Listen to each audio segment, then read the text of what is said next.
Айылдык ишкердин коросунда азыр 100дөн ашык бука бар. Алар өзгөчө деле асыл тукум жандыктар эмес. Кадимки нарынын шартына бышкан малдын тукуму. Кадимки жумалдын торпоктору жасында алганда. Жасында алынды, бир 25 тегерегинде алынды да. Тоого барып келди, жайлоочу. Жайлоого бир 5-6 ай чыгып келди. Тоодон келгенден кийин кайра киргизип койдук. Ошол эми муну азыр 3 ай, 4 ай болуп калды, 5-айга кетип атат да. 5-ай 6 ай айланып сатылат да.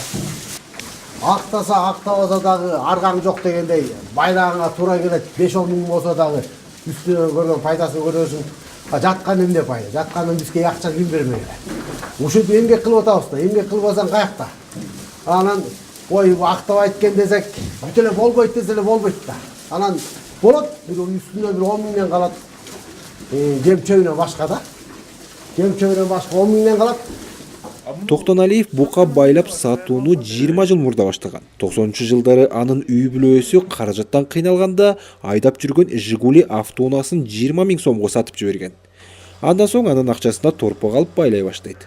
6 айдан кийин акчасы 2 эселеп пайда алып келген. Кирешенин даамын таткан ишкер ошондон бери малынын санын көбөйтүүнүн үстүндө. Ана эми уйга асыл тукум уйга түш керек болуп атат да. Ошол эле балдарын кайра байлап коюп, чоңойтуп сатыш керек. Ар кимден сатып алганы деле болбойт экен да.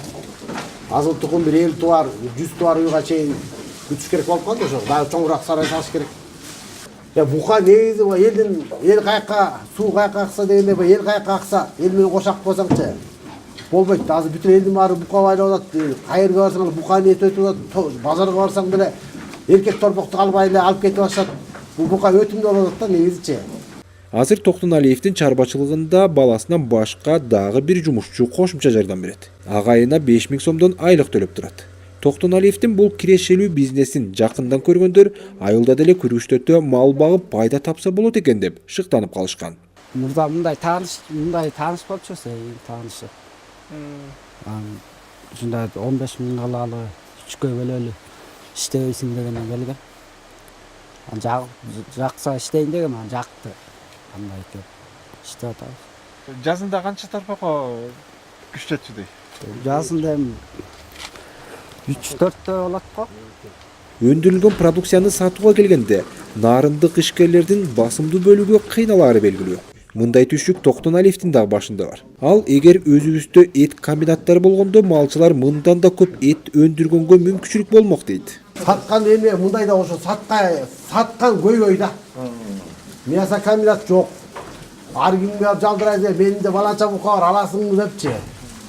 Анан бирөөдө айтат, бирөөдө айтат, анан каяка өткөрөбүз деп билбесем байкайбыз да байымы. Бышкандан кийинчи. Ошто кымбат дейт, биякта кымбат дейт. Анан ушу мясо комбинат ачылса жакшы болмок да, негизи жумгалгачы. Ошону өкмөт ошону карап бир мясо комбинат ачылса жакшы болмок. Элдин баардыгы ошол букага өтүп атат, мал чарбага өтүп атат. Облус бийлиги 5 жылдан бери нарындын эти бирде Туркияга, бирде Орусияга экспорттолоорун айтып, калың убадаларды берип келатат. Бирок бул сөздөр азырынча иш жүзүнө аша элек. Мирлан Кадаров, Азаттык, Нарын облусу.